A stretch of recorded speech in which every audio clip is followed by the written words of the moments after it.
আর এবার আপনাদের দেখাবো মালদার মানিকচকের ছবি, যেখানে গতকাল দফায় দফায় রণক্ষেত্র পরিস্থিতির সৃষ্টি হয়েছিল, উত্তেজনা ছড়িয়েছিল।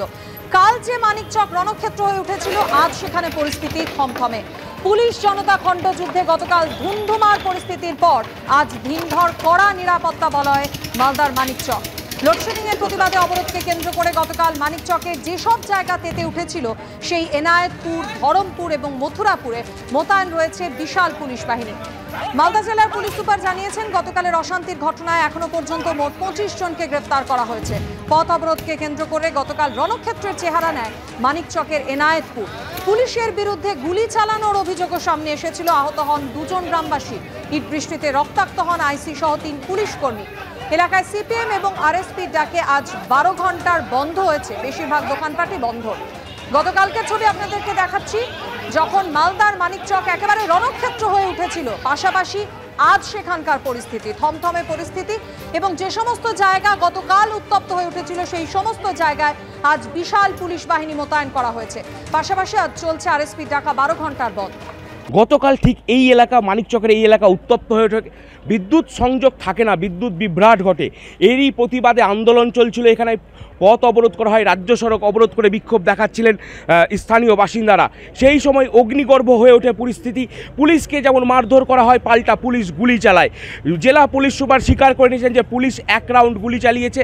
এই ঘটনায় উভয় পক্ষ, অর্থাৎ পুলিশ যেমন আক্রান্ত হয়েছে, পুলিশ আহত হয়েছে, পাশাপাশি কিন্তু 2 জন গ্রামবাসী, তাদেরও গুলি লেগেছে। এই মুহূর্তে প্রত্যেকেই মালদা মেডিকেল কলেজ হাসপাতালে চিকিৎসা চলছে।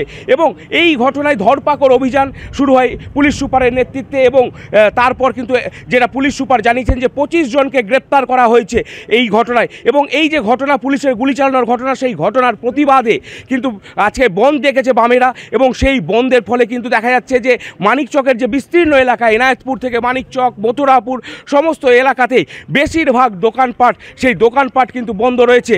এবং এলাকায় বিশাল পুলিশ বাহিনী রয়েছে। কেবলমাত্র এখানে যে আমরা দাঁড়িয়ে রয়েছি এনায়েতপুর এলাকায়, সেই এলাকা নয়, এর পাশাপাশি কিন্তু মানিকচকের বিস্তীর্ণ এলাকা জুড়ে পুলিশই টহলদারি চলছে। পুলিশ মোতায়েন রয়েছে যাতে নতুন করে কোনো ধরনের উত্তেজনার সৃষ্টি না হয়। করুণাময় সিংহ, এবিপি আনন্দ, মালদা। গতকাল মালদার মানিকচকের এই ঘটনায় বিক্ষোভকারীদের মারে আইসির মাথা ফাটার পর আক্রান্ত পুলিশ যে বাড়িতে আশ্রয় নিয়েছিল, সেখানেও ধরা পড়েছে তাণ্ডবের চিহ্ন। গৃহকর্তার অভিযোগ, পুলিশ আশ্রয় নিতেই তাঁর বাড়িতে জনরোষ আছড়ে পড়ে। ভাঙচুর করা হয় বাড়ির সামনে রাখা বাইক, গ্রিল ভেঙে বিক্ষোভকারীরা ভিতরে ঢোকার চেষ্টা পর্যন্ত করেন বলে অভিযোগ।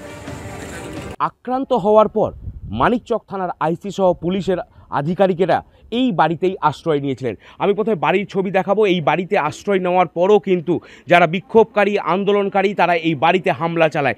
ছবি দেখাচ্ছি, দেখো যে এই যে বাড়ি, সেই বাড়ির সামনে মোটর বাইক রাখা আছে, সেই মোটর বাইক ভাঙচুর করা হয়, লোহার গ্রিল ভাঙচুর করা হয়, অ্যাসবেস্টাস যে বাথরুম রয়েছে এই বাড়ির, সেই বাথরুমে অ্যাসবেস্টাসে ভাঙচুর করা হয়, জানলার কাঁচ ভেঙে দেওয়া হয়, পুরো এই যে বাড়ির সামনের এলাকাটা তছনছ করে দেওয়া হয়। এবং একজন রয়েছেন যিনি প্রত্যক্ষদর্শী এই ঘটনার, তার সাথে কথা বলবো। বলছি, যখন পুলিশ কোথায় মাথা ফাটলো, পুলিশের কিভাবে এলো? পুলিশের মাথা মনে হয় বাইরেই ফেটেছে, ওই পড়ে গেছিল ওইসব এলাকায়। তো ওইসব এলাকায় মাথা ফেটেছে। ওরা তো মোটামুটি 10-12 জন ছিল পুলিশ প্রশাসন। তারপরে এখানে বসলো, আর বাড়ির লোক যে ছিল, বাড়ির লোক ওটা ঘরে চলে গেল। বাড়ির লোককে বললো বাইরে চলে যাও। তারপর কি হলো? তারপর আবার কখন এলো ওই যারা ছিল এখানে ভাঙচুর করছে? যারা ছিল ওরা তো কন্টিনিউ ঢিল ফেলতে আছে ওদিক থেকে। মোটামুটি একবারে 100টা ঢিল চলে আসছে। ওরা পেট্রোল বোতলে এনে ওরা আলোচনা করছিল বাড়িতে ফেলার জন্য, কি বাড়িতে ফেলে বাড়ির লোককেও পুড়িয়ে দিব আর পুলিশ প্রশাসনকে সবাইকে পুড়িয়ে। তখন পুলিশ কি করলো? তখন পুলিশ তারপরে গুলি ফায়ারিং করলো। কোথা থেকে গুলি চালালো? এই সব এলাকা থেকে গুলি ফায়ারিং করলো। কোন জায়গাটা থেকে গুলি চালিয়েছিল? আমরা তো বাইরে ছিলাম, সঠিক বলতে পারবো না, কিন্তু এই সব থেকে গুলি ফায়ারিং করলো। এইসব থেকে গুলি? হ্যাঁ। কতটা গুলি চালালো? ওই 1-2টাই মতো হবে এরকম। হ্যাঁ, ওইটা যদি ফায়ারিং না করতো তো এই বাড়িটাতে ভেঙে ভিতরে চলে আসতো লোকগুলা, আর বাড়ির লোকও মরে যেতাম, আমরাও মরে যেতাম, বাড়ির লোকও মরে যেত, আর পুলিশ প্রশাসন সবাই মরে যেতাম একই সঙ্গে। যেটা পুলিশ সুপার জানাচ্ছেন যে আত্মরক্ষার্থে পুলিশ গুলি চালিয়েছে। এবং এই ঘটনায় এখনও পর্যন্ত পুলিশের ওপর যে হামলার ঘটনা, সেই ঘটনায় 25 জনকে গ্রেপ্তার করা হয়েছে। করুণাময় সিংহ, এবিপি আনন্দ, মালদা।